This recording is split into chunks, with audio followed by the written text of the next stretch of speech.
video porque si no, mejor dicho, lo ponemos en pausa mientras recojo la comida. Aquí, hueputa. Vamos a verlo, pues. Ey, video número 2 de lo de este, en caso de... Salinas o Slim, entre otros, aparecen por primera vez en los archivos EP. El Departamento de Justicia de Estados Unidos acaba de desclasificar más de 3 millones de páginas de documentos, junto con aproximadamente 2,000 videos y 180,000 imágenes del caso de Jeffrey Epstein. Pero esta vez las cosas se ponen más oscuras, más cercanas y mucho más perturbadoras, porque en esta nueva liberación ya no estamos hablando solo de políticos británicos, político mexicano o de millonarios neoyorquinos. Ahora aparecen nombres que ya no suenan tan lejanos. Por primera vez en esta lista tocan es como el caso este de que Andrés Pastrana también estaba metido en ese viaje. de manera firme y con nombres terreno mexicano.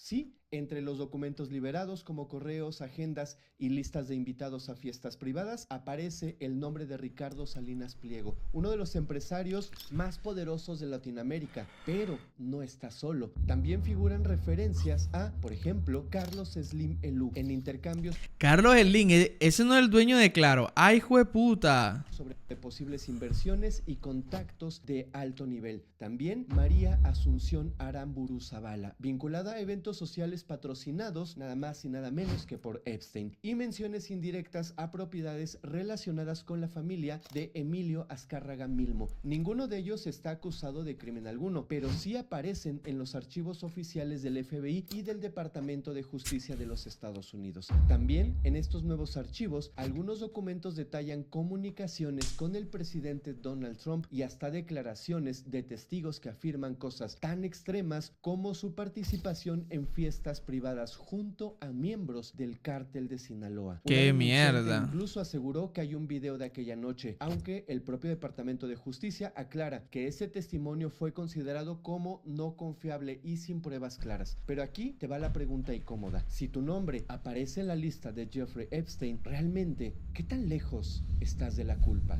Mierda. Bienvenidos a un nuevo capítulo de Historial Criminal. Antes de sumergirnos en los documentos desclasificados, los nombres, las fotos y las conexiones perturbadoras, hay algo que debes de saber. En un blog anterior ya abordamos esta historia con más detalle, Lista de los nombres que la élite revela hace 5 meses. desmenuzando cada pieza del rompecabezas, pero aún así vale la pena recordar, aunque sea brevemente, cómo es que empezó todo esto. ¿Quién fue Jeffrey Epstein realmente? Y cómo un tipo sin título universitario, sin apellido poderoso y sin herencia multimillonaria logró infiltrarse en los círculos más exclusivos del planeta. Jeffrey Epstein fue un magnate financiero rodeado de misterio. Nacido en Brooklyn en el año de 1953, inició su carrera como profesor de matemáticas en una prestigiosa escuela privada de Manhattan. Pronto dio un salto al mundo de las finanzas. Gracias a la recomendación del padre de uno de sus alumnos, entró a trabajar en el banco de inversiones en el año de 1976. En pocos años ascendió de trader a empresario independiente, logrando convencer a algunos de los individuos más ricos de Estados Unidos de confiarle sus fortunas. Uno de sus primeros y principales clientes fue Leslie Wexner, el magnate de la moda, dueño de Victoria's Secrets, quien le confió su Jueputa, dueño de Victoria's Secret. Jueputa. millonarias para gestionar. Así, durante el boom financiero de los 80s, Epstein Hola, una hola Alexander, hermano, ¿cómo vas? Un abrazo para ti. enorme fortuna de la élite estadounidense. Hola, Mahoma, hola Alexander. Con ese enriquecimiento llegó un estilo de vida extravagante y una red social deslumbrante. Epstein compró propiedades suntuosas por todo el mundo, un rancho en Nuevo México, una mansión en Palm Beach, Florida, su propio jet privado y hasta una isla entera en las Islas Vírgenes de Estados Unidos. Su residencia en Manhattan, que tenía nada más y nada menos que 40 habitaciones, llegó a describirse como la casa privada más grande de la ciudad. Epstein cultivó amistades con celebridades, políticos, académicos y miembros de la realeza. Entre sus conocidos contaban el expresidente Bill Clinton, el magnate y ahora presidente Donald Trump, el príncipe Andrew de Gran Bretaña, el actor Kevin Spacey e incluso científicos de élite. Frecuentemente prestaba su avión privado a estos contactos influyentes y se hizo famoso por sus fiestas fastuosas. Durante años financió generosamente causas filantrópicas y proyectos de investigación en universidades como Harvard,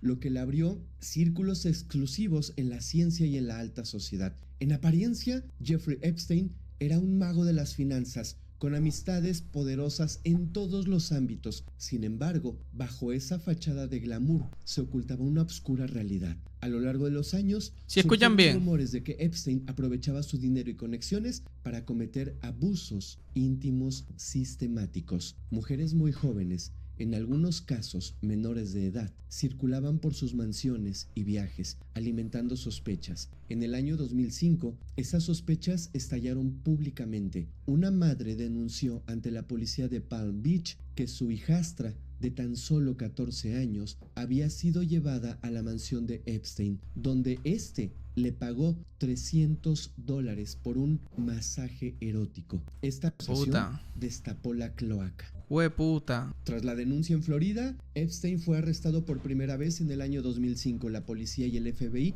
iniciaron una investigación que destapó un patrón aterrador. Decenas de adolescentes habrían sido reclutadas para darle masajes a cambio de dinero en efectivo. En cuestión de meses, las autoridades identificaron unas 40 víctimas potenciales que describieron abusos íntimos en la mansión de Epstein en Palm Beach. Muchas provenían de entornos vulnerables y contaron que eran atraídas con promesas de pagos en efectivo fáciles. Epstein parecía haber montado una especie de red de abuso de manera piramidal. Chicas mayores reclutaban a otras más jóvenes para satisfacer al magnate, en un ciclo que pudo extenderse por años. Varios testimonios apuntaron a que Epstein incluso prestaba a algunas de estas chicas menores de edad a sus poderosos amigos. El caso tenía todos los ingredientes de un escándalo mayúsculo. Sin embargo, Epstein logró evitar un juicio federal completo gracias a un polémico acuerdo extrajudicial que se llevó a cabo en el año 2008,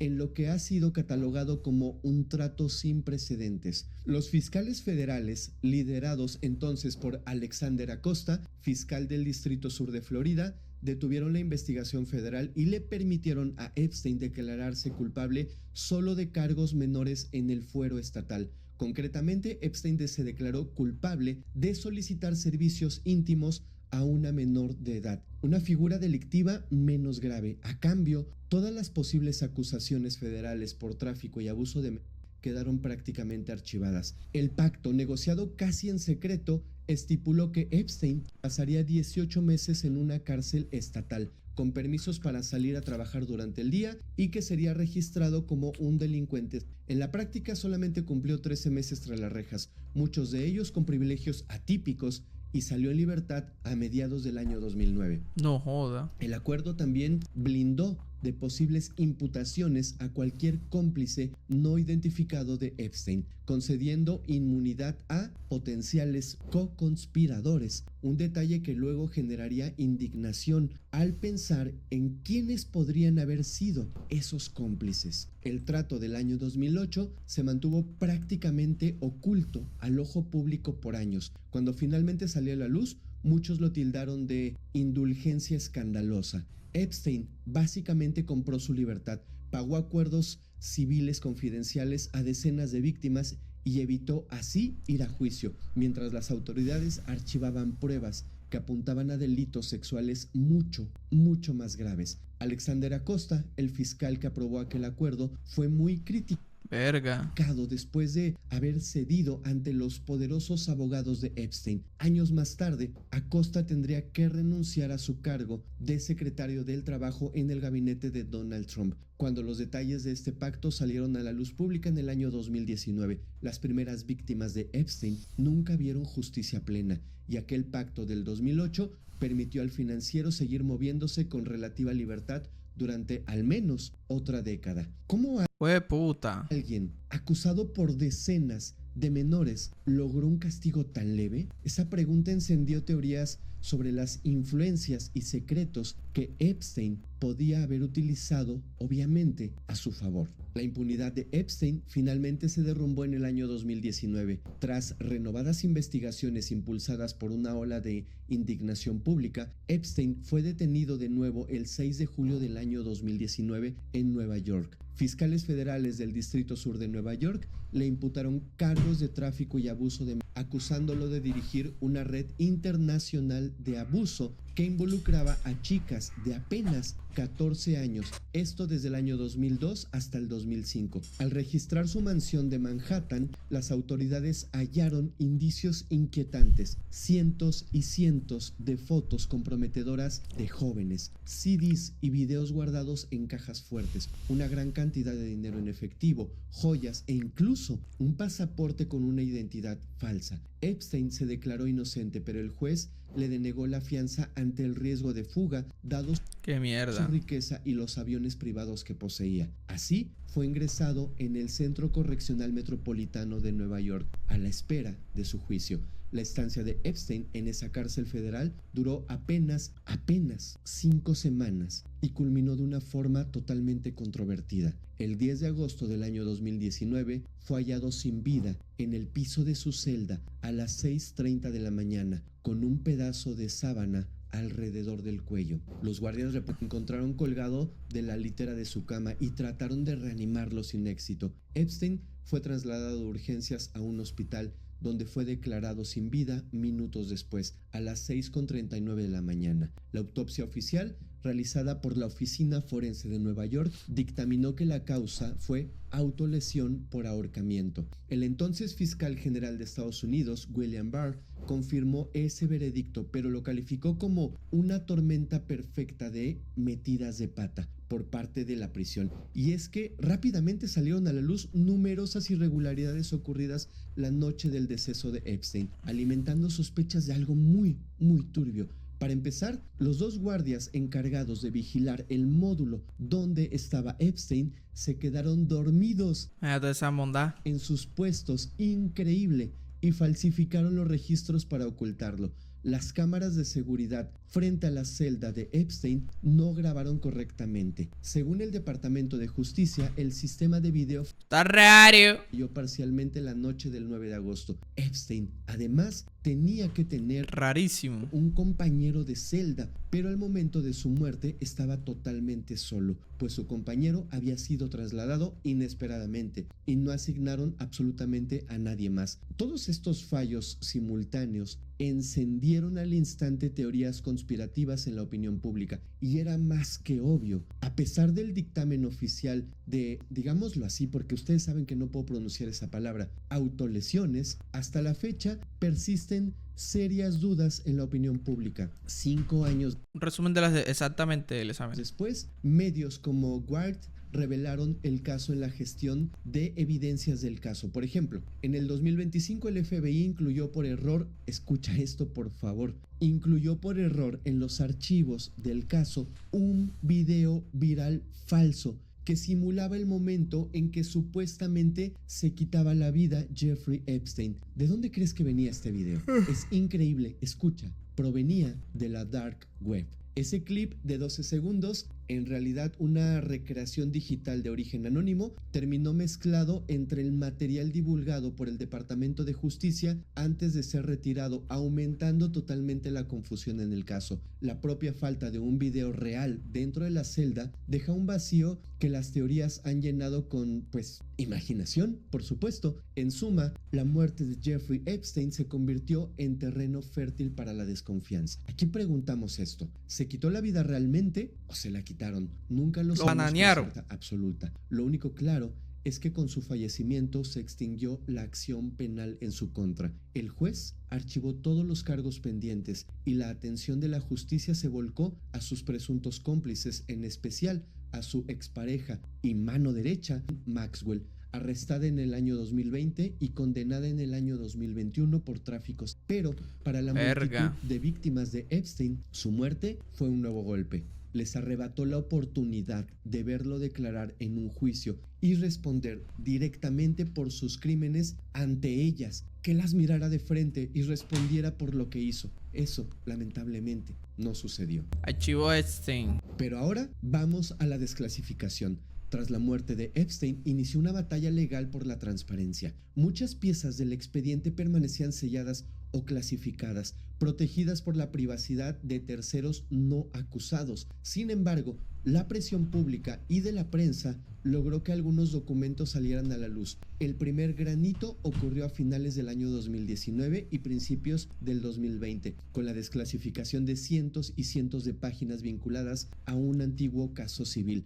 La demanda por difamación que Virginia Giuffre interpuso contra Ghislaine Maxwell en el año 2015. Aquella demanda resuelta en el año 2017 había permanecido parcialmente sellada, pero en 2019 la jueza Loretta Preska ordenó revisarla y divulgar absolutamente todo lo que fuera posible. Dio plazo hasta el 1 de enero del año 2024 para que cualquier persona mencionada en esos papeles apelara y solicitara tachar su nombre antes de proceder a publicarlos. Pasada esa fecha, comenzó a liberarse la información. La primera tanda de documentos judiciales se publicó el 3 de enero del año 2024 e inmediatamente los titulares recorrieron el mundo. Por fin se revelaban nombres de personas vinculadas al caso de Jeffrey Epstein. Se trataba, cabe aclarar, de menciones contenidas en correos electrónicos, deposiciones y otros anexos de la demanda civil de Giuffre versus Maxwell,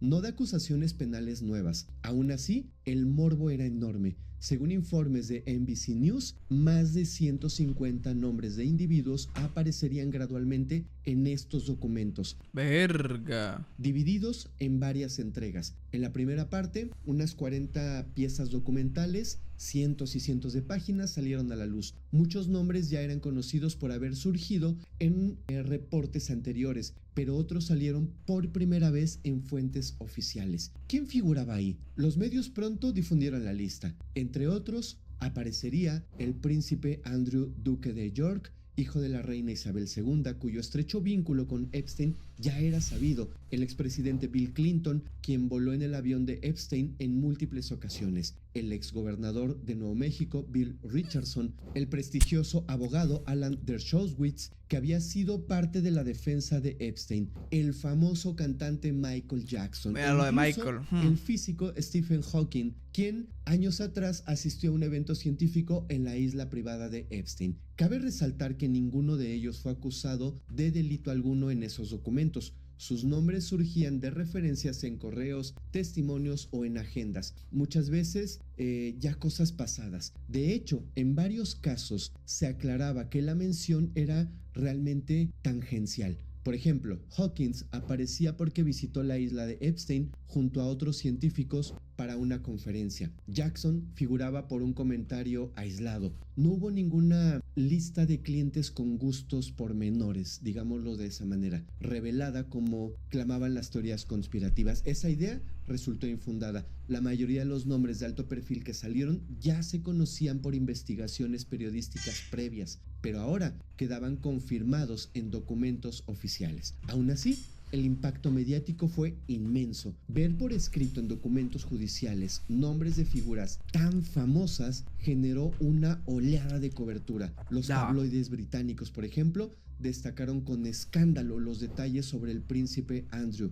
Giuffre atestiguó que cuando era menor de edad fue forzada, y aquí sí hay que tener mucho cuidado y ser muy claros, porque el príncipe sí tenía cosas muy turbias. Giuffre atestiguó que cuando era menor de edad fue forzada a tener relaciones íntimas con él en al menos 3 ocasiones, lo cual Andrés ha negado rotundamente. Las revelaciones avivaron la indignación pública. En el Reino Unido se exigió que el príncipe colaborara con la justicia estadounidense, algo que hasta el día de hoy se ha rehusado hacer. En Estados Unidos, las soluciones a Clinton y a otros revelaron preguntas incómodas sobre qué tanto sabían del comportamiento de Epstein en aquel momento. Sin embargo, vale reiterar, los documentos desclasificados no aportaron evidencia contundente de delito contra estas personas. Eran principalmente menciones contextuales. Muchas víctimas expresaron decepción, pues esperaban más información o quizás descubrir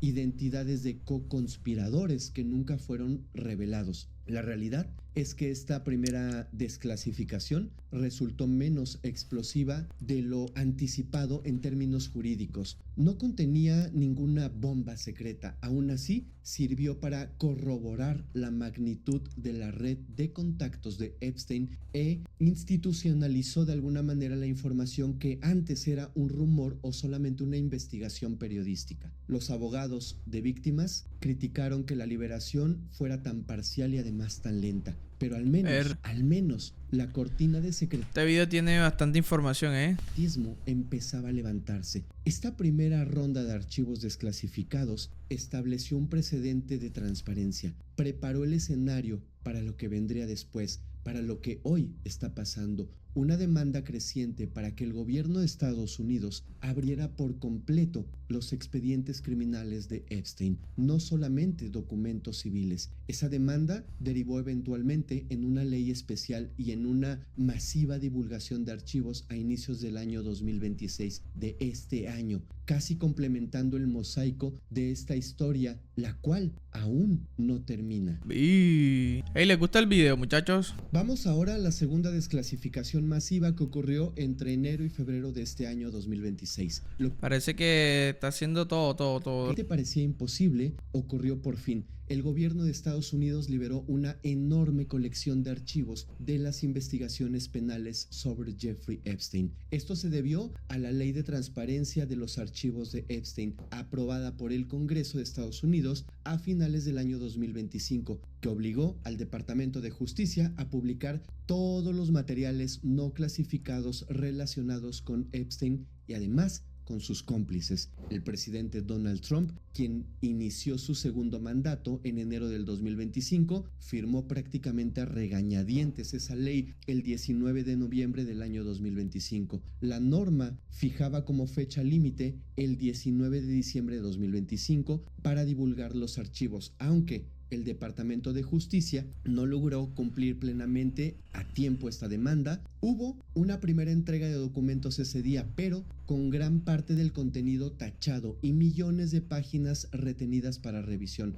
Esto provocó críticas de los legisladores de ambos partidos. Finalmente, a finales de enero del año 2026, se efectuó la divulgación masiva. El Departamento de Justicia puso en línea más de 3 millones de páginas de documentos, junto con aproximadamente 2,000 videos y 180,000 imágenes o fotos del caso de Epstein. Era, en palabras de la prensa, un vaciado monumental de 2 décadas de investigaciones. Los archivos publicados son voluminosos y son variados, abarcando las pesquisas de Florida del año 2005 al 2008, el caso federal de Nueva York en 2009 contra Epstein, el juicio contra Ghislaine Maxwell en 2021 e incluso hasta indagatorias internas sobre la muerte de Epstein en prisión. Para lograrlo, el Departamento de Justicia movilizó a más de 500 abogados y analistas que revisaron el material casi con lupa durante meses. Se decidió no censurar los nombres de individuos notables ni políticos mencionados, a diferencia de los nombres de víctimas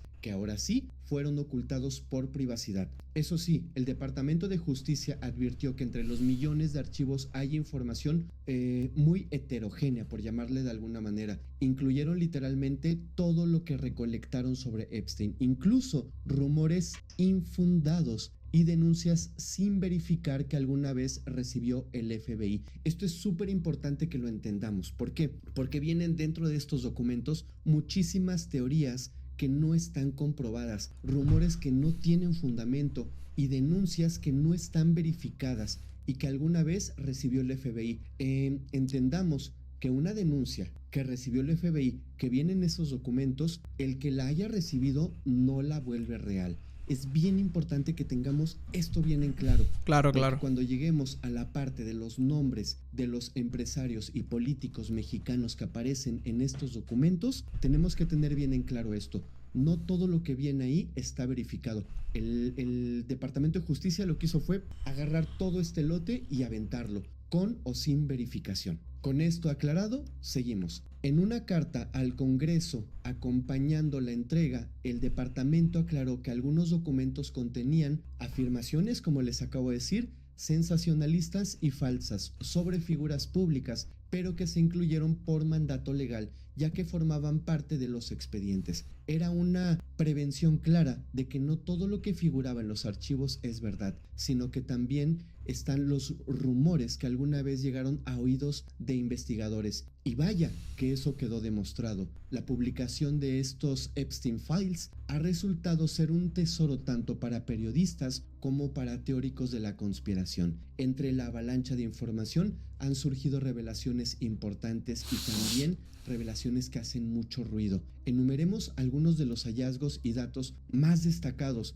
que han salido a la luz de esta segunda desclasificación. Cientos de correos electrónicos internos de Epstein mapean su entramado de contactos. Por ejemplo, hay emails intercambiados con el entonces estratega jefe de Trump, Steve Bannon, en los que Epstein aparentemente buscaba influir en círculos conservadores. También figuran comunicaciones con Steve Tisch, copropietario del equipo de fútbol americano Los Gigantes de Nueva York, y con pesos pesados de la tecnología como Elon Musk y Bill Gates. Un intercambio de 2012 muestra a Elon Musk respondiendo a Epstein sobre una posible visita a su isla privada. Epstein le preguntó cuántas personas traerían en helicóptero, a lo que Musk contesta en un tono bromista: ¿cuál noche será la fiesta más salvaje en tu isla? A ver, aquí lo dicen en tono de broma, pero yo no lo tomo como una broma. ¿Cuál será la fiesta más salvaje en tu... Verga, el Elon Musk también quedó pringado y ese mando se supone que estaba pidiendo que publicaran la vaina y todo eso. isla? ¿Cuál será esta noche?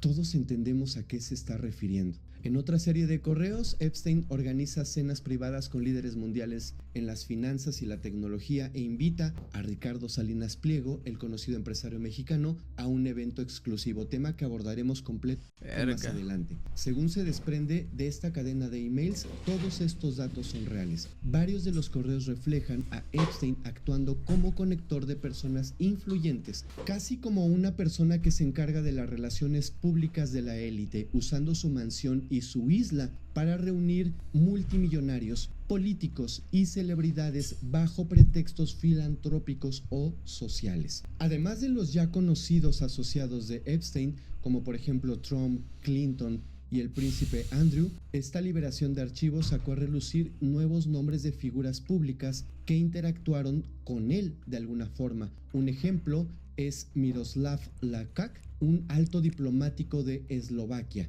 expresidente también de la Asamblea General de la ONU, quien aparece en fotos y correos electrónicos reuniéndose con Epstein en el año 2018 tras que éste saliera de prisión.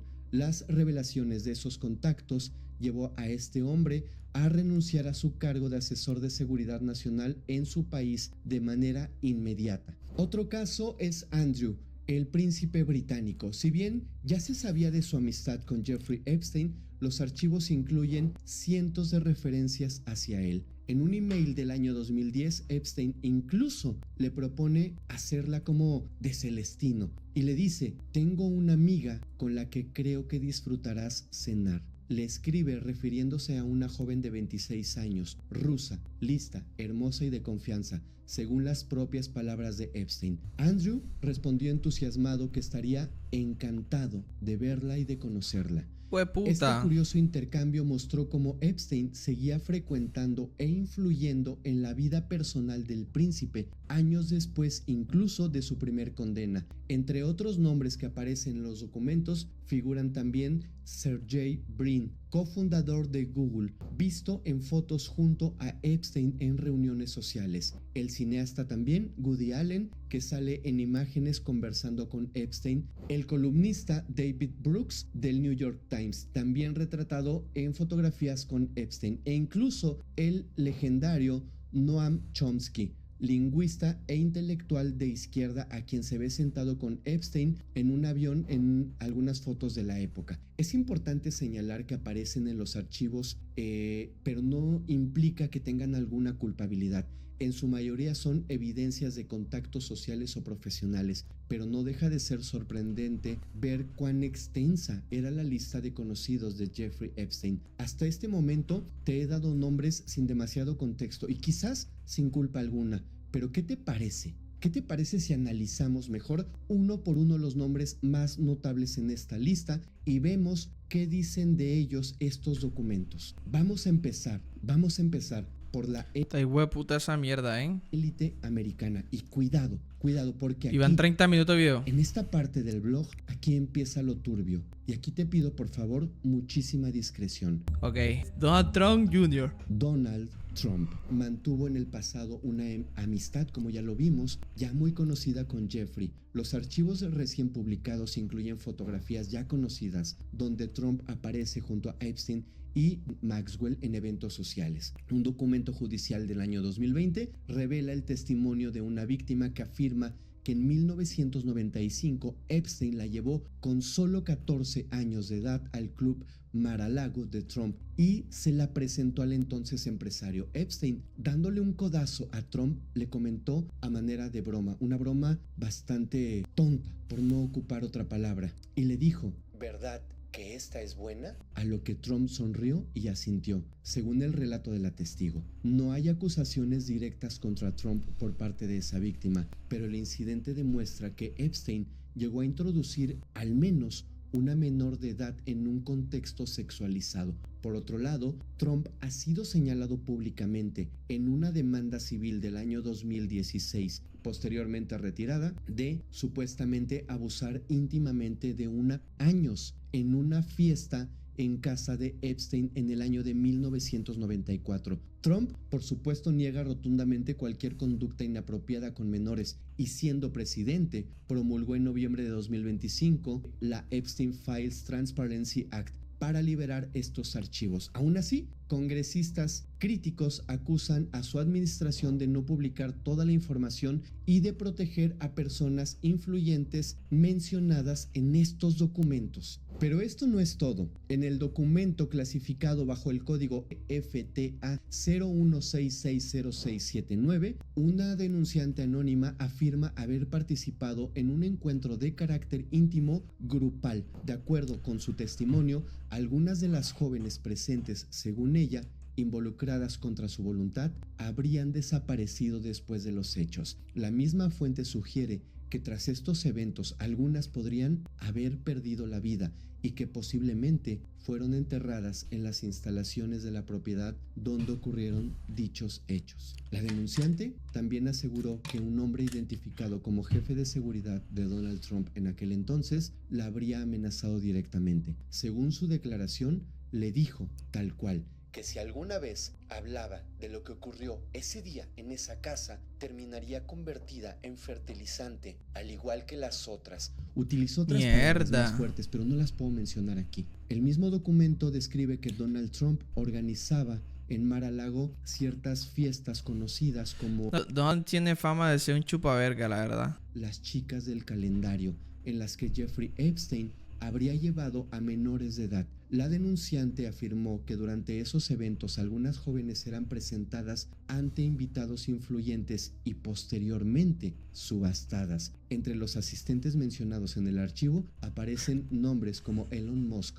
Donald Trump Jr., Ivana Trump y Eric Trump. No se detalla participación directa de todos ellos en los actos descritos, pero sí su presencia como invitados. Aquí lo dejo a tu criterio. ¿Tú qué crees? Si estaban ahí... ¿Ustedes qué piensan? Papi, Donald tiene famita de ser bastante degenerado. ¿Participaron o no participaron? El documento concluye con una declaración estremecedora. Por favor, mucha discreción. La testigo afirma que fueron conducidas a habitaciones privadas donde se les forzó a realizar actos orales. En sus palabras dice: tenía 13 años cuando Donald Trump abusó de mí. También menciona que Maxwell estuvo presente durante esos hechos. ¡Qué aberrante! Este es uno de los testimonios más descriptivos y estremecedores de toda la desclasificación en torno a Donald Trump. Pero no es la única vez que su nombre aparece en estos documentos. De hecho, el nombre de Donald Trump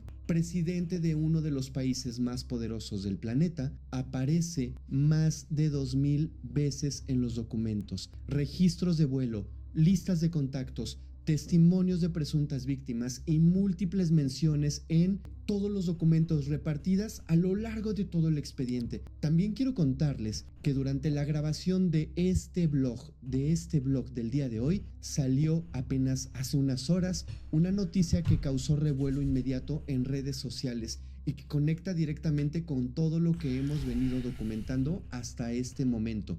A la 1 de la madrugada, Donald Trump estalló públicamente en redes sociales tras la ceremonia de los premios Grammy que acaba de ser apenas el día de ayer. Oye, sí, ahí fue donde cogieron y tiraron bastante mierda. Una serie de mensajes agresivos en los que criticó duramente al evento, a la cadena que lo transmitió y en particular al presentador de la noche, Trevor Noah. La reacción de Trump se dio luego de que durante el monólogo de apertura de Noah hiciera una broma relacionada con la supuesta presencia del expresidente en la isla de Jeffrey Epstein. El comentario, planteado en tono humorístico, fue suficiente para detonar una respuesta inmediata y frontal.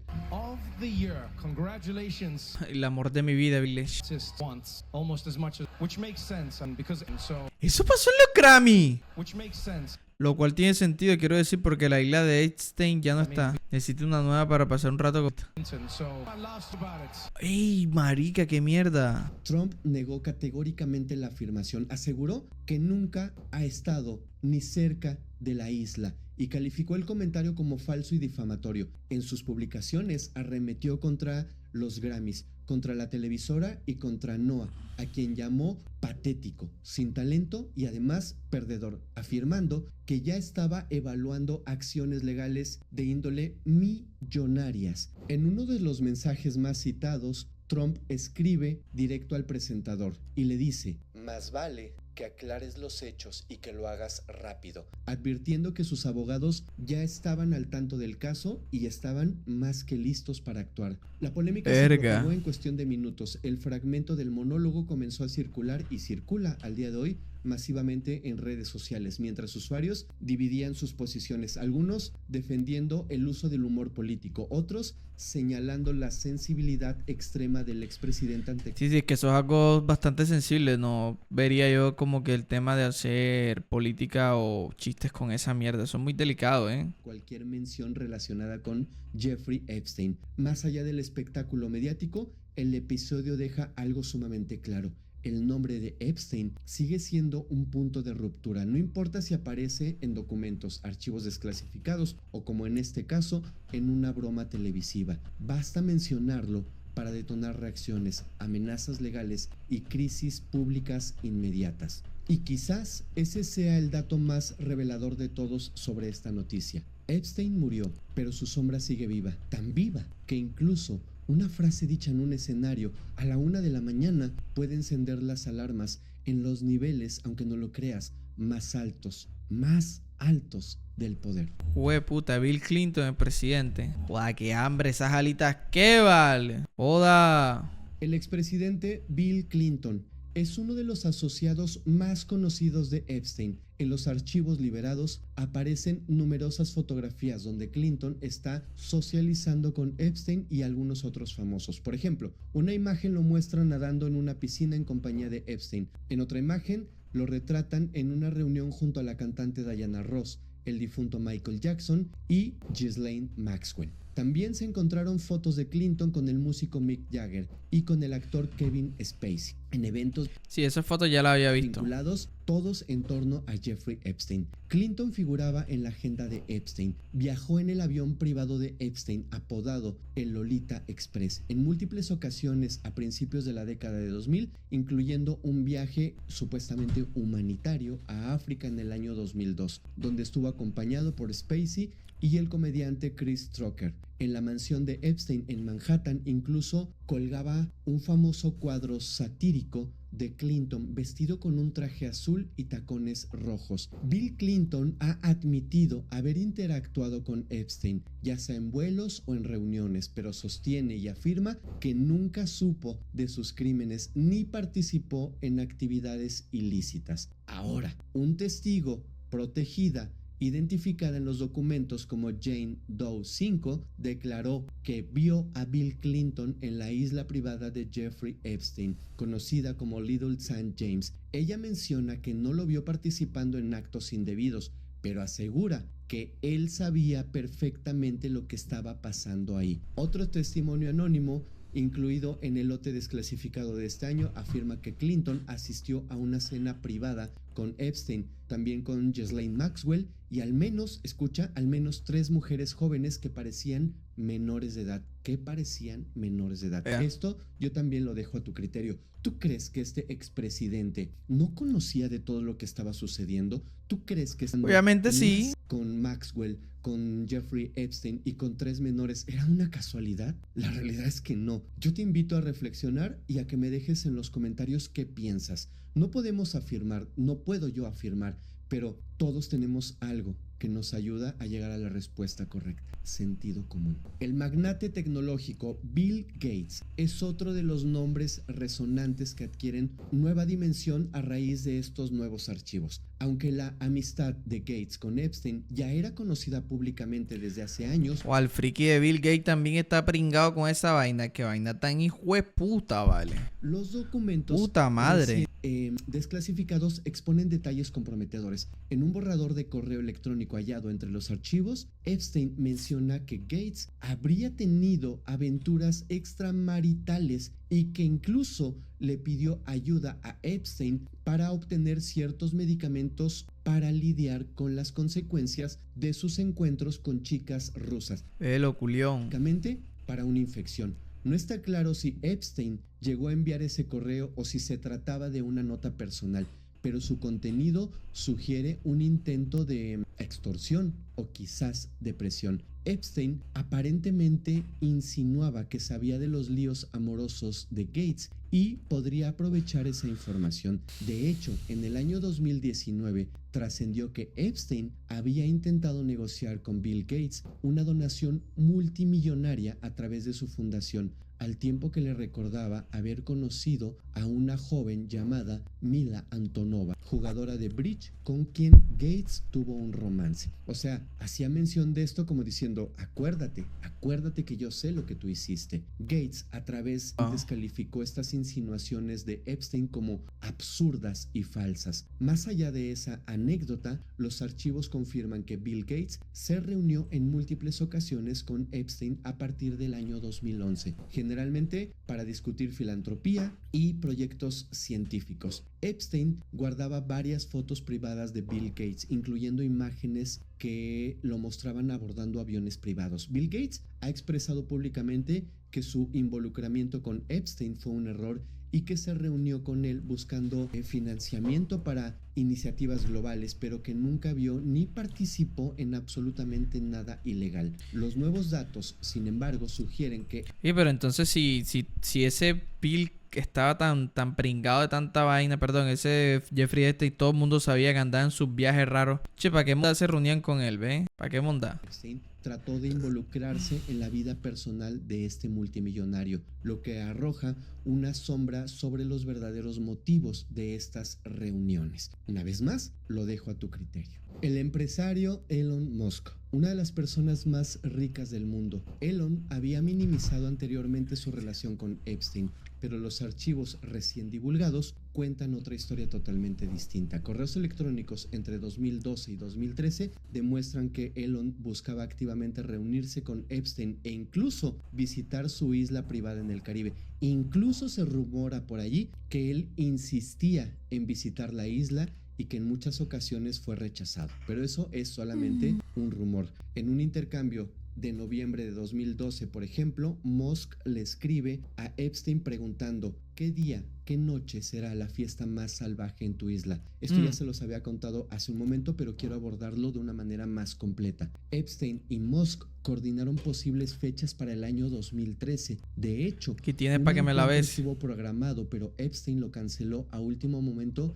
por supuestamente problemas de agenda. Finalmente, no hay evidencia en los documentos de que Elon Musk efectivamente viajara a la isla ni abordara el avión de Jeffrey Epstein, pero estos mensajes contradicen las afirmaciones públicas de Elon Musk de que él rechazó todas las invitaciones de Epstein. Tras revelarse los correos, Elon Musk ¿Tú qué piensas de esta vaina? social X, antes Twitter, que sabía que cualquier intercambio con Epstein podría ser sacado de contexto para solamente buscar desprestigiarlo. Aseguró que tuvo muy pocas correspondencias con Epstein y que nadie presionó más que él para que se publicaran los archivos de Epstein, insistiendo en que siempre rehusó viajar a la isla o a volar en el Lolita Express. Pese a estas explicaciones, la correspondencia muestra a un Elon Musk que, al menos durante un tiempo, parecía muy interesado en codearse con Epstein y asistir a sus famosos eventos en la isla, lo que ha generado mucha sorpresa y críticas, dado que Epstein, lo que la sociedad está podrida y más la alta sociedad, ya era un agresor registrado y condenado en ese entonces. Si esto ya era sabido a nivel mundial, si ya estaba registrado como un agresor, ¿por qué entonces Elon Musk era tan insistente de ir a la isla? ¿Por qué niega saber lo que pasaba? ¿Por qué niega que algún día quiso ir si ahí están los documentos? En fin, pasemos al siguiente. El príncipe Andrew, hijo de la difunta reina Isabel II del Reino Unido, está directamente implicado en los archivos de Epstein y es quizás el miembro de la realeza más manchado por esta asociación. En las fotografías divulgadas por el Departamento de Justicia, Andrew de York en poses comprometedoras. En una serie de imágenes, el príncipe aparece arrodillado frente a una mujer muy joven, en actitudes demasiado sugerentes, prácticamente en el piso. Si bien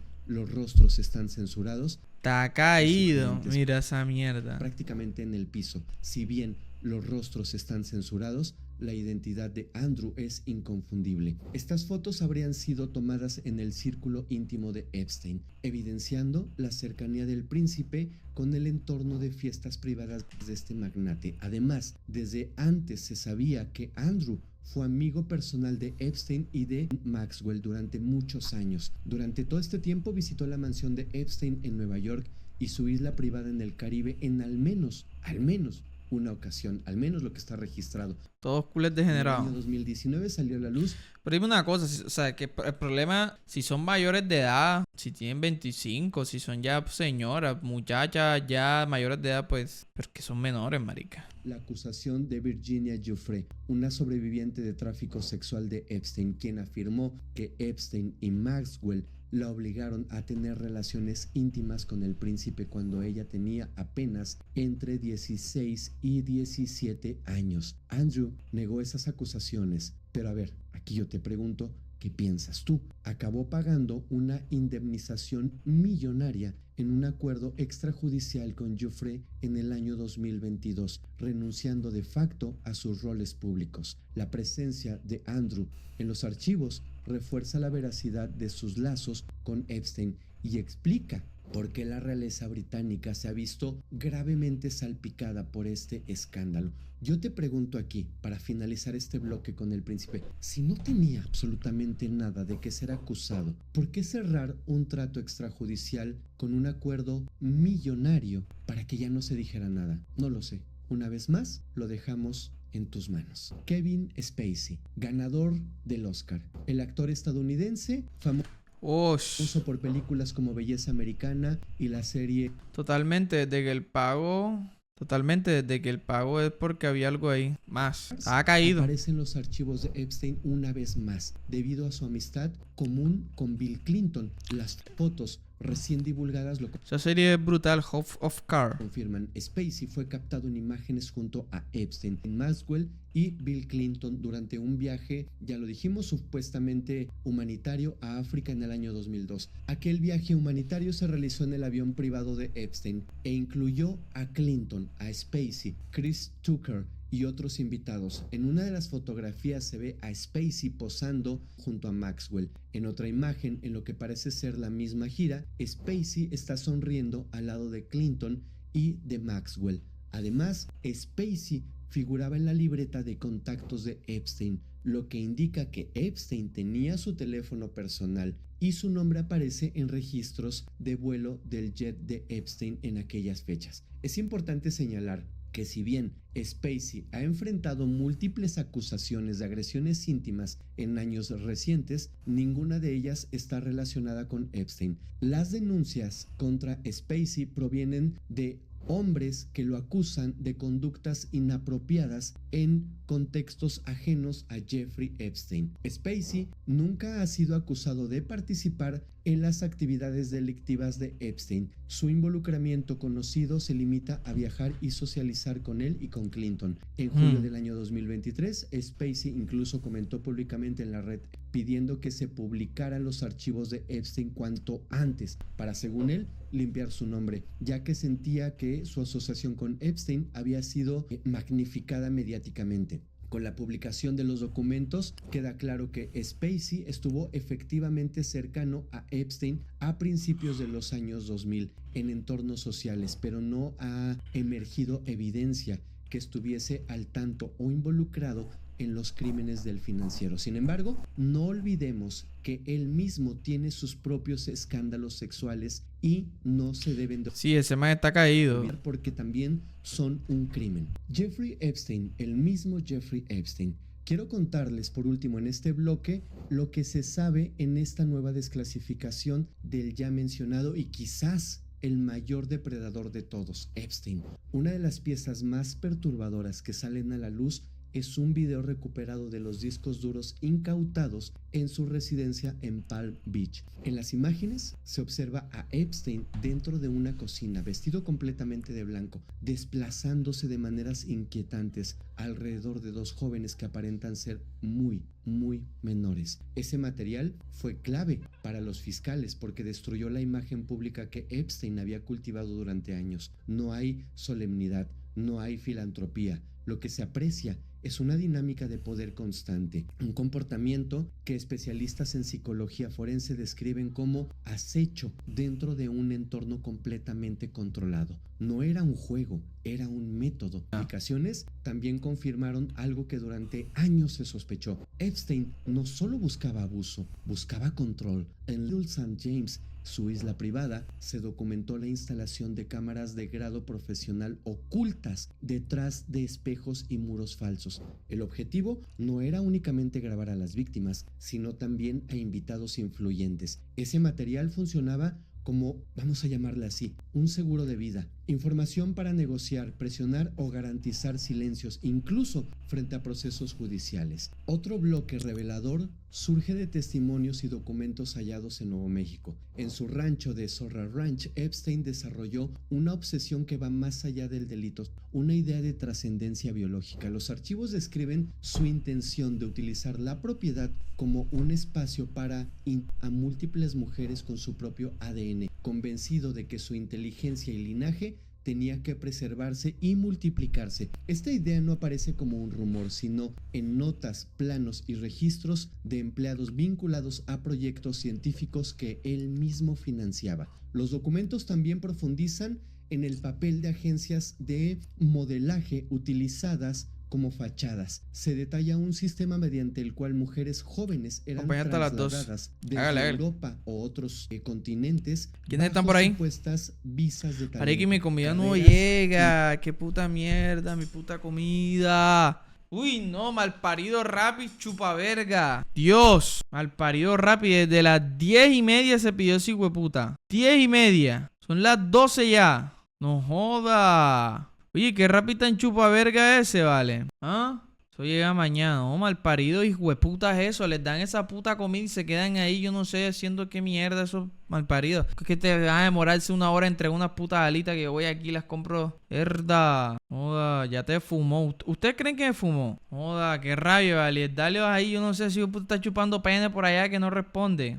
O el Rappi lleva... Joda. Que sí, con el niño no joda. Ey, marica, es que increíble que... Oh, yo quiero una... Puta, malparido, hijo de puta. Habla, Sammy. Habla, Sammy. Espérate ahí. Oh, excelente. Ey, habla. Ey, Sammy, tú sí estás bien perdido, marica. Te largaste del canal, ya no crees en el proyecto por lo visto. ¿Y culpa de quién? Ya yo lo adivinó. Así vamos viendo esa mierda, ¿vale? Existentes, promesas vacías y un destino final común, las propiedades de Epstein, todo articulado mediante intermediarios, contratos simulados y una red que aprovechaba vacíos administrativos y además corrupción institucional en los más altos márgenes de estas. Quizás lo más inquietante Andaba trabajando a esta hora. ¿Qué estás de trabajando todo ahora? es la aparición de lo que investigadores Pa' suscripción. un auténtico manual de operaciones. Escucha esto, por favor. Un documento interno destinado a asistentes cercanos donde se detallaban procedimientos precisos, como por ejemplo, identificar jóvenes con entornos Se puede sacar a la mujer vivir. familiares fracturados. Cómo entregar el dinero de inmediato para crear dependencia emocional y financiera. Y cómo introducirlas a reclutar a otras, cerrando el círculo Salgo a las 11, mano. ¡Irda! Te estás trabajando de mesero en el centro, ¿qué? del miedo y también O allá en el Sinuano. de la complicidad. Lo que queda claro en 2026 es que Epstein no fue un depredador aislado, ni siquiera un criminal impulsivo. Fue el eje de una estructura sofisticada, casi una ¡Puta rapi malparido, hijo de puta, hijo de la gran puta, mano! No pido más una mondá por rapi, vale. Malparido, hijo de puta. Tengo hambre, vale. Che. Habla, Luisito. Guay, llevo literalmente 55 minutos esperando esa verga. ¡Herda! Malparido, ponle una estrella, que le pongan una estrella. Puta vida, no joda. Mano, estoy en el cajero. ¿Cajero de qué? agencia de inteligencia privada, donde el abuso era solo una herramienta más. El verdadero poder estaba en la información, en los silencios comprados y en las redes que lo rodeaban y que lo rodearon durante décadas. Este expediente no terminó con su muerte, termina con una certeza. Mani, va una incómoda. hora, Epstein mani. cayó. Mani, pero denuncia así, hueputa. Ya puta lleva una hora, unas alitas, eso se demora como 20 minutos en salir. Qué mierda, ese puta rapi que vale. Hay que encenderlo a trompada. Cuando esté por. Imagínate.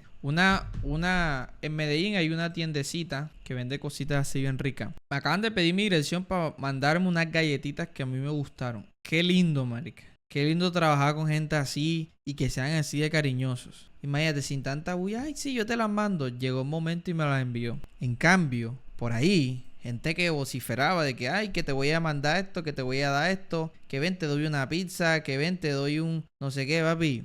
Joder, la gente cómo tiene que tener en cuenta, man. Murió, Estas galletas me las voy a comer con el amor del mundo. pero la maquinaria Y que ay, papi, hasta perfeccionó le voy a hacer hasta un expuso video algo para que venda. mucho más grande, un Dan- sistema donde el Dan poder ganas de mostrar. se protege a sí mismo, incluso cuando el precio es el silencio de las víctimas. Y quizás es la revelación más dura de todas. Pasemos al tema de los nombres mexicanos en los archivos Epstein. Pues puta, man, y yo tengo mucha hambre. Ey, man, ¿y desde qué hora se pidió ese... Dios mío, yo voy a estresarme. Voy a decir así, puta, cancela esa mundo y manda a comer verga ese chupa verga. Man, y el pedido se pidió a las 10:15. Entrega estimada 11:05. Son las 12 de la noche. 12 de la noche. En punto. Pues puta vida, mano. La mega desclasificación tuvo eco incluso en México, al revelarse menciones de figuras nacionales en los archivos. Varios empresarios mexicanos de alto perfil aparecieron en correos electrónicos y listas de invitados relacionados con Epstein.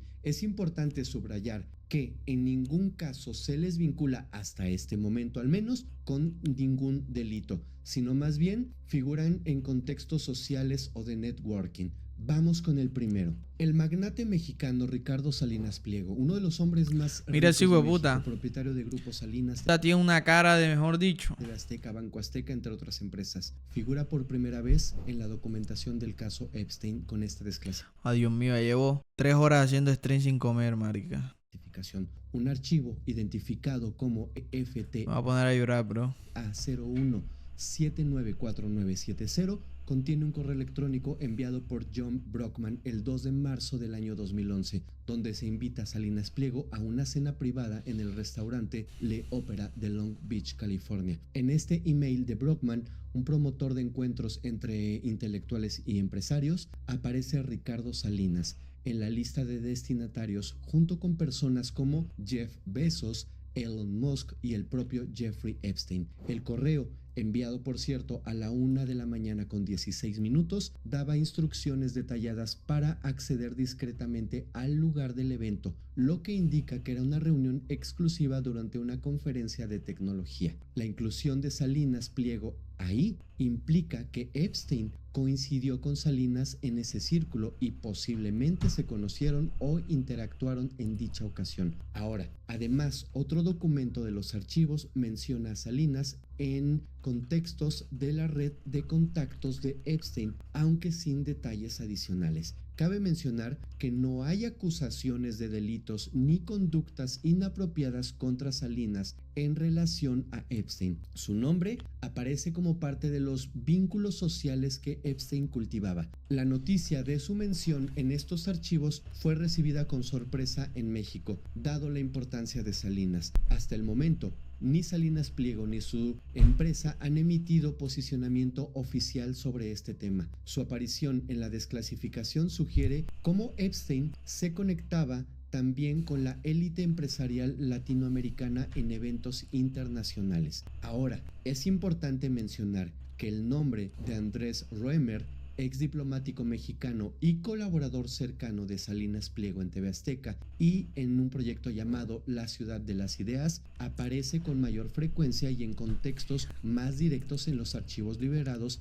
entre 2024 y el año 2025. Roemer figuraba como destinatario de comunicaciones electrónicas directas de Epstein. La presencia de Salinas Pliego en estos círculos se ha vinculado a menudo con su patrocinio y participación en foros internacionales de innovación donde Epstein solía infiltrarse. Pasemos al siguiente. Carlos Slim. El ingeniero Carlos Slim Helú, conocido por años como el hombre más rico del planeta y jefe del imperio Grupo Carso, Telmex, América Móvil, etc. Aparece referenciado en varios puntos de los nuevos archivos de Epstein, en particular en el documento EFTA 00667648, incluye un correo electrónico enviado desde la dirección personal de Epstein el 15 de enero del año 2010, donde se menciona al magnate mexicano de forma curiosa. ¿Cómo se menciona? En ese mensaje, Epstein, escribiendo a una corresponsal, lanza una pregunta y le dice a ella: ¿debería de casarme contigo o debería de casarme con Carlos Slim? Aunque el contexto exacto es incierto. ¿Por qué? Porque podría ser un comentario a manera de broma o sarcástico en medio de otra conversación. La mención pero una mención de tranquila. Slim indica que Epstein tenía presente su nombre en sus comunicaciones personales. Adicionalmente, otra parte de los archivos revela un intercambio de emails entre Epstein y un colaborador suyo, Barnaby Marsh, un consultor filantrópico, discutiendo sobre viajes a la isla privada de Epstein y proyectos de inversión. En esa conversación, Marsh le comenta a Epstein sobre la falta de voluntad de personas con recursos para tomar riesgos transformadores en el mundo y pone de ejemplo a Carlos Slim. Él menciona que él estaba apoyando ciertos proyectos científicos, lo cual sugiere la posibilidad de hacer las cosas audazmente. Es decir, Slim es citado como modelo de filántropo dispuesto a financiar iniciativas ambiciosas, pero también se sabe que el nombre de Carlos Slim aparece en la página número 78 de las versiones originalmente filtradas y ratificadas de Una mención de chill, no fue nada. los últimos años. A diferencia de un correo electrónico masivo, estar en esta libreta significa que Epstein o sus asistentes consideraban a Slim un contacto clave en su red de poder. Esto evidencia que Epstein y sus círculos hablan sobre Slim en términos de admiración y potencial aliado en temas de filantropía o negocios. Cabe recordar que el ingeniero Carlos Slim ha sido un actor importante en la filantropía global, pero no hay constancia de que Slim conociera personalmente a Epstein o supiera de estas referencias. El equipo de Slim no ha comentado nada sobre su nombre en los archivos. En síntesis, Carlos Slim aparece en las páginas desclasificadas de Epstein, ya sea en tono de broma, en un correo o en una libreta, o como ejemplo de millonario emprendedor en algunas conversaciones. lo que muestra Sling. hasta qué punto Epstein estaba al tanto de las grandes fortunas mundiales y buscaba asociarse a ellas en sus planes. Verga. Ah, pero el viejo no tiene nada que ver ahí. Carlos Salinas de Gortán. El nombre de Carlos Salinas de Gortari no aparece de forma secundaria dentro de los archivos vinculados a Jeffrey Epstein. No se trata únicamente de menciones indirectas o referencias cruzadas. Su nombre está registrado físicamente en el llamado Black Book, el directorio privado que Epstein utilizaba para organizar y administrar su red de contactos estratégicos. En la página número 78 de este cuaderno, considerado por investigadores como una libreta de activos de alto valor, se enlistan números telefónicos en México y direcciones de oficinas asociadas al expresidente mexicano. La presencia en ese registro no implica por sí misma una conducta criminal,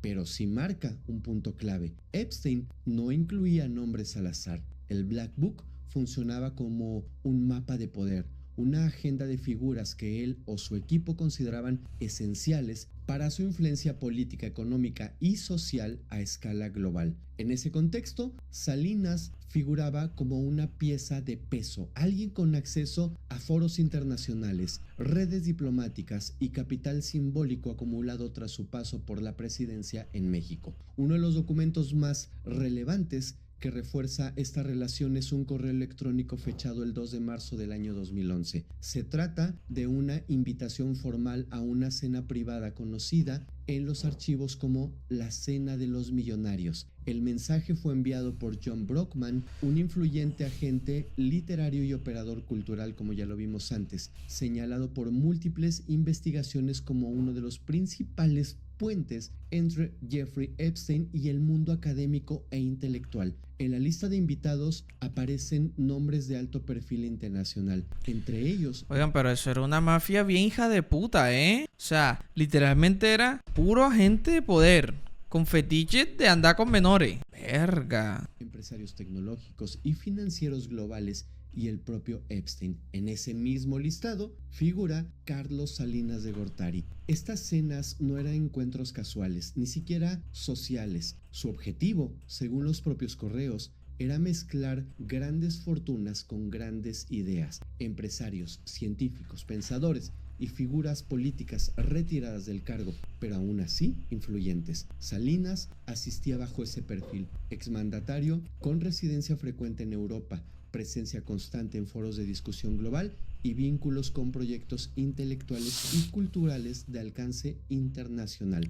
Ahora bien, al revisar con detalle la naturaleza de estas interacciones, los documentos marcan límites claros. No existen registros que ubiquen a Salinas de Gortari en los manifiestos de vuelos del llamado Lolita Express. Tampoco hay testimonios, declaraciones juradas ni evidencias documentadas que lo sitúen en la isla de... ¡Dios mío, mis alitas! ¡Dios! ¡Hueputa! No, y a Dalio ya no le llegan los mensajes. ¡Joda! St. James. Su nombre no aparece asociado a traslados, estancias privadas ni a las acusaciones centrales que conforman el núcleo criminal del caso Epstein. Lo que sí muestran los archivos es un patrón consistente. Epstein buscaba rodearse de expresidentes, académicos y figuras públicas con prestigio. La estrategia era clara: construir una fachada de legitimidad intelectual y política que funcionara como escudo para sus operaciones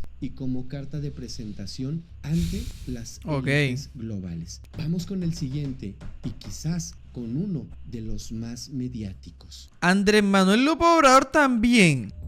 Andrés Manuel López Obrador. Ojo, Andrés Manuel no aparece directamente en los documentos desclasificados de Jeffrey Epstein. Sin embargo, aparece en otros documentos en poder del FBI. Te explico. Uno de los fragmentos más delicados dentro de los archivos vinculados al caso de Jeffrey Epstein no tienen que ver con los vuelos, listas de invitados o agendas privadas, sino con un correo fechado el 27 de julio del año 2019, cuando Andrés Manuel López Obrador ya ejercía la presidencia de México. Ese mensaje, integrado en reportes del FBI, contiene una frase que se convertiría en el centro de una fuerte controversia años después. Y esta frase dice tal cual: el presidente está profundamente al tanto del caso. No menciona nombres, no menciona apellidos, simplemente No joda, mani. Ey, mani, califica. Mani, califica esa mondada en cero, marica. Reporta esa verga, denuncia esa verga.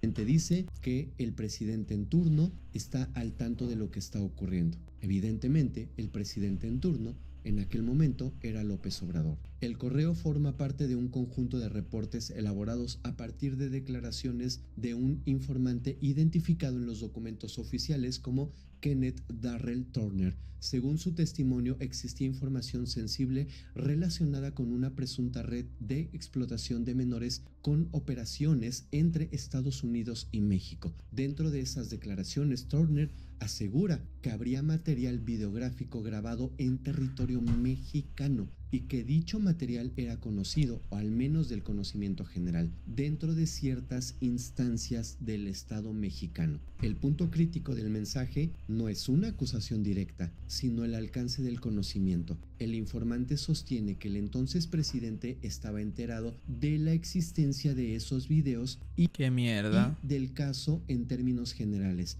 No afirma que López Obrador participara, encubriera o formara parte de esta red. La redacción del reporte es clara en ese sentido. Se trata ¿Qué provecho ni qué verga si no me ha venido nada, chupa verga? Tengo hambre. de lo que un testigo dijo a las autoridades, no de una conclusión investigativa ni de una prueba verificada. Dentro del mismo reporte se mencionan otros nombres que ayudan a dimensionar el contexto internacional de este señalamiento. Aparecen referencias a figuras estadounidenses de alto perfil como Richard Mark V, excomandante de las Fuerzas Especiales, y de Earl Anthony Wayne, ex embajador de Estados Unidos en México. Sus nombres no figuran como acusados, sino como parte del entramado de contactos y del universo de personajes que el informante consideraba relevantes para su relato en ese momento. Al revisar los archivos liberados de forma masiva en este 2026 por el Departamento de Justicia de Estados Unidos, es importante subrayar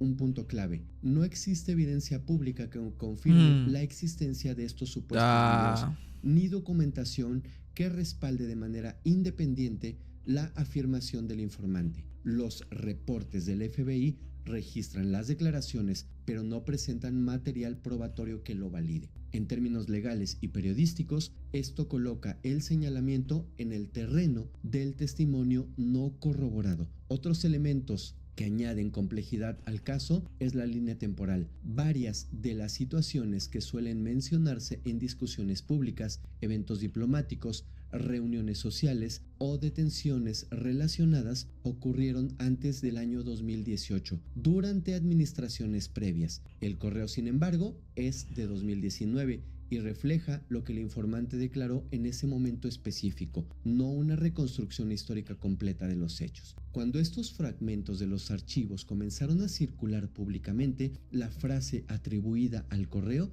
se volvió viral. Para algunos sectores fue utilizada como prueba de conocimiento y omisión, para otros como evidencia de cómo una declaración sin respaldo documental puede ser amplificada fuera de su contexto original. Lo cierto es que hasta hoy los propios archivos oficiales mantienen una postura prudente. Registran lo dicho por el informante, pero no lo confirman. Así es que, una vez más, el nombre de este expresidente sale a flote, no directamente en los documentos expuestos del caso Epstein, pero sí en documentos relacionados a él. Una vez más, lo repito, la conclusión de qué es lo que pasó con el expresidente la dejo en tus manos. Vamos con el siguiente. Cartel de Sinaloa, hueputa. Dentro de las declaraciones más sensibles que aparecen en reportes de inteligencia, testimonios de informantes, ¡qué video tan mal parido! y Información hasta para cagar. documentos asociados indirectamente al entorno de Jeffrey Epstein, se menciona al cártel de Sinaloa como un actor que presuntamente habría coincidido en espacios sociales de alto nivel donde también se movían figuras del poder político y económico internacional. Ojo, mencionan al cártel de Sinaloa, pero no mencionan nombres de alguna persona que haya estado ahí. Según estos señalamientos, que no constituyen acusaciones judiciales ni hechos probados, algunas de las reuniones privadas organizadas o financiadas por Epstein y su círculo cercano, incluida Maxwell, habrían tenido lugar en México y habrían contado con la presencia simultánea de figuras vinculadas al crimen organizado, entre ellas operadores relacionados con el crimen organizado. Yo siento que el cartel de Sinaloa y ese tipo de cartel te tiene más también ese tipo de cosas, así como lo que hacía Pablo Escobar. Así como personajes del ámbito político estadounidense. En ese contexto, los reportes mencionan que Donald Trump habría coincidido en algunos de estos eventos sociales descritos por los informantes como fiestas privadas de alto perfil, donde convergían empresarios políticos, intermediarios internacionales y actores criminales. La narrativa no sostiene que Trump tuviera vínculos operativos con el cártel ni participación en delitos, sino que habría compartido espacios dentro del ecosistema social que Epstein utilizaba para conectar poder, dinero e influencia. Los testimonios señalan que estas reuniones funcionaban como zonas grises, espacios donde distintas esferas coincidían sin que existieran necesariamente una estructura criminal compartida. Para Epstein, este tipo de encuentros servía para construir una red de protección basada en la visibilidad selectiva. Cuanto más diverso y poderoso era el círculo, más difícil resultaba trazar responsabilidades claras. En cuanto al grupo delictivo de Sinaloa, las alegaciones no describen una alianza formal con Epstein ni con figuras políticas estadounidenses, sino más bien una posible coincidencia logística y territorial. México en ese escenario aparece como un punto estratégico donde podían converger intereses criminales, redes de traslado, protección y financiamiento junto con eventos sociales blindados por influencias políticas y económicas. Es fundamental subrayar que no existe evidencia pública verificable que confirme la realización de estas fiestas tal como las describen los informantes, ni registros audiovisuales autenticados que prueben la presencia conjunta de Trump, Epstein y miembros de este grupo delictivo de Sinaloa. Los archivos oficiales consideran estas versiones como declaraciones no corroboradas, sin respaldo probatorio independiente. Este apartado del La mayoría solo son menciones así estúpidas. expediente, O sea, el único que tiene menciones graves son Donald Trump y Bill Clinton. no establece culpabilidades, pero sí revela el nivel de gravedad del entorno descrito por algunos testigos como un mundo donde el poder político, el crimen organizado y las élites financieras no necesariamente colaboran, pero sí pueden coincidir en espacios. Ahora, hay otro documento o rumor que se está esparciendo en redes sociales que dice que este grupo delictivo de Sinaloa participaba activamente con la privación de la libertad de algunos menores para después, pues, mandarlos a Estados Unidos. Es algo que no está plenamente verificado y es algo que no tiene un respaldo judicial, digámoslo así, de una manera concreta, pero es un dato que está corriendo en redes sociales y me pareció importante mencionarlo. Vamos con el siguiente. Emilio Azcárraga, fundador de Televisa. El nombre de Emilio Azcárraga aparece en correos y registros vinculados al entorno social de Jeffrey Epstein como parte de una red de contactos de alto perfil en México. Las menciones lo sitúan dentro de intercambios relacionados con eventos exclusivos, reuniones privadas y círculos sociales cerrados donde Epstein operaba no como acusado, sino bajo la fachada de filántropo y facilitador de conexiones entre élites políticas, empresariales y mediáticas. Los documentos no describen encuentros privados específicos ni detallan la naturaleza personal de la relación. Tampoco existen señalamientos de conductas, llamémosle, ilegales, abusos o participación en actividades criminales. La inclusión de Azcárraga responde al perfil que Epstein buscaba construir: figuras con influencia mediática, capacidad de amplificación pública y ¡Qué mierda! acceso a espacios de poder simbólico. Uy, brother, que aburrido sin comida y me terminé de ver el puto video. En este caso, su aparición en los archivos se limita al ámbito social y relacional, sin que los expedientes aporten elementos que vayan más allá de esa capa superficial de networking. Pasemos al siguiente. María Asunción Aramburu Zavala figura en las listas de contactos y correos electrónicos asociados a la red internacional de relaciones de Epstein, principalmente en el contexto de negocios globales, inversiones y conexiones corporativas. Su nombre aparece junto al de empresarios y ejecutivos de distintos países, reflejando el tipo de María agenda Asunción que Arambuza. Epstein mantenía con actores del mundo financiero. Ule nombre Aramburu Zavala. Yo estudié con un pelado que era apellido Arámbula.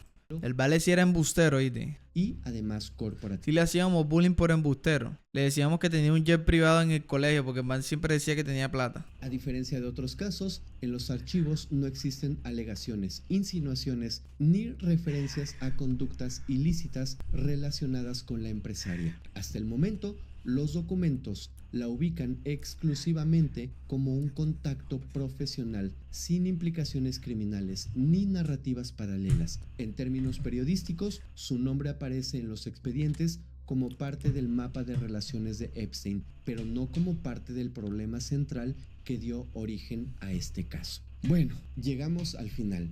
Como podrás darte cuenta, estos nombres de mexicanos no aparecen como acusados ni Sí, exacto. como investigados, sino registrados en listas de invitados a cenas privadas, reuniones sociales o encuentros de alto nivel organizados por Jeffrey Epstein o por personas de su círculo cercano. Hasta ahora, hasta este momento, no existe ninguna evidencia de conductas indebidas por parte de ellos. Simplemente forman parte del extenso círculo social internacional en el que Epstein se movía. Las revelaciones en México causaron revuelos mediáticos de manera inmediata en todos los medios locales, sobre todo por ver a personajes conocidos mencionados en un caso tan turbio. La mayoría de los aludidos emitió comunicados aclarando que su interacción con Epstein fue circunstancial. Por ejemplo, asistir a una conferencia donde él estaba presente o recibir una invitación que en su momento no implicó nada A la final eso no implica una mierda. ilegal. Aún así, estas menciones sirvieron para darnos cuenta de América. Quizás de la C26 pintó el retrato más Marica, a la final esos mexicanos no tuvieron casi nada que ver, pero bueno, ese ha sido el video, bastante largo, no me llegó mi puta comida, puta mierda, 1 hora y media y no me llegó mi comida, que me la chupen. Tengo mucha hambre, mano. A real, tengo mucha hambre. Qué mierda. Pero bueno, ahí muchachos, entonces es que nos vamos a GTA San Andreas. El examen, nos vamos a GTA San Andreas.